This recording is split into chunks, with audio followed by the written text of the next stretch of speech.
Bill, if we maybe shift gears a bit, something that we explore on this podcast often is the subject of parental alienation. I've And heard of that. me too. It seems to me that parents involved in an alienation process might themselves be high conflict. I don't know. What are your thoughts on that? Well, first of all, let me say high conflict personalities tend to have personality disorders or traits. And personality disorders are an enduring pattern of dysfunctional interpersonal behavior primarily. And so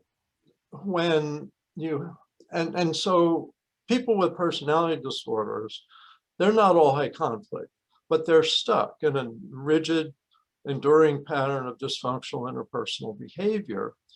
And it includes a lot of all or nothing thinking, unmanaged emotions, extreme behaviors. Maybe half of people with personality disorders aren't high conflict because they don't have targets of blame. They just go, I don't know why things happen to me, but they don't focus on someone that they blame for things that happen to them. And then the other half seem to be the high conflict personalities. So I think alienation's related to personality disorders because personality disorders have that all or nothing thinking, unmanaged emotions, and extreme behaviors. Now, all personality disorders have those three things. The added ingredient for high conflict is the blame.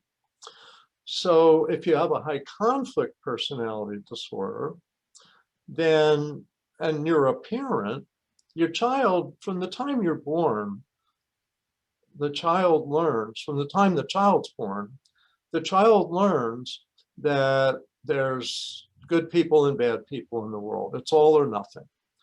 And so our neighbor, he's a bad guy. Oh, okay. Don't go near our neighbor. I just hate his guts. He's terrible, evil, everything. And so the child grows up, wow, neighbor's terrible, evil, everything. And here's mom and dad, and I'm living my life. Oops, now dad's terrible, evil. Okay, well, I know how to do this. I just don't have a relationship with him. Or maybe it's mom, because I really believe parental alienation is not a gender issue today, if it ever was. I think it's really a personality issue.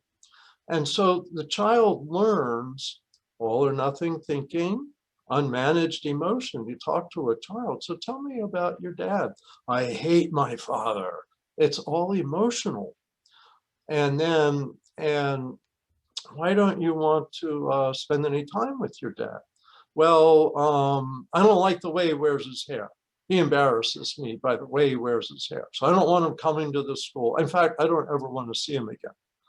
You don't want to have a relationship with your father because you don't like the way he wears his hair?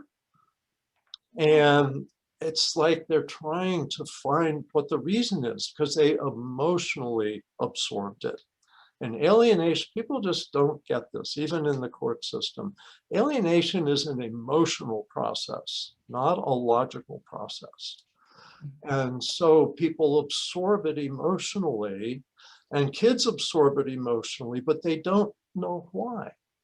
It's the same thing with prejudice. So by the time you're 5 or 6, you know who the bad people are, who the good people are, but you don't know anything about them. You just absorbed it emotionally. And so from parent jokes, from little side comments, from, you get in an elevator in a building after COVID's over, and the kids and mom, let's say, is in the elevator, and a person of a different race gets on the elevator, and mom tightens her grip. And the child knows, uh-oh, danger. And that's how we learn prejudice. I think of alienation as parent prejudice.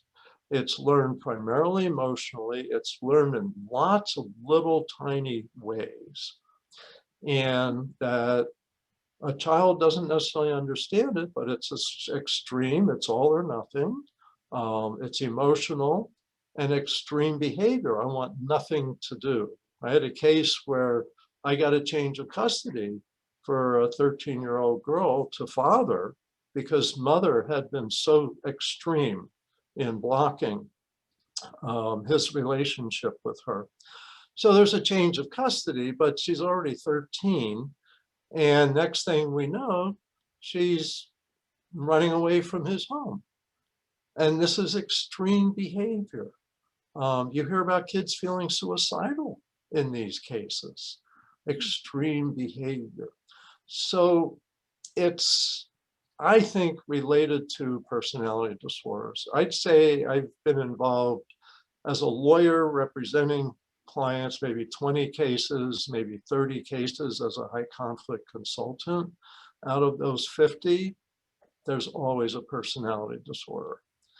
And it's basically, all that stuff is contagious. So the child is learning personality disorder behavior because the parent has it and they're not even conscious of it. These aren't bad people. People don't choose to have a personality disorder. You get one growing up.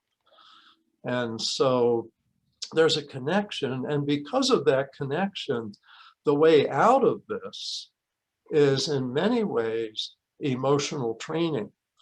So one of the things I tell judges, because I get a chance to give seminars to judges more and more these days, and I tell them, have the parents tell you how they're going to manage their emotions as they go through this divorce. Tell you 3 ways they're going to manage their emotions as they go through this divorce. Because alienation tends to grow with litigation. And so the more the cases in court, the more alienation you're likely to see because it's all the emotions just escalating. But if parents say how they're going to manage their emotion, they're not going to let the child hear their phone call with the other parent.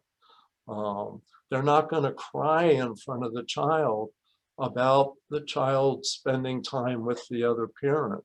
Things like that. That's how alienation grows, primarily. I mean, some of it may be intentional behavior, but I think the bigger part is the unintentional emotions. So that's kind of a nutshell, but I think it's related to personality disorders and people don't realize that.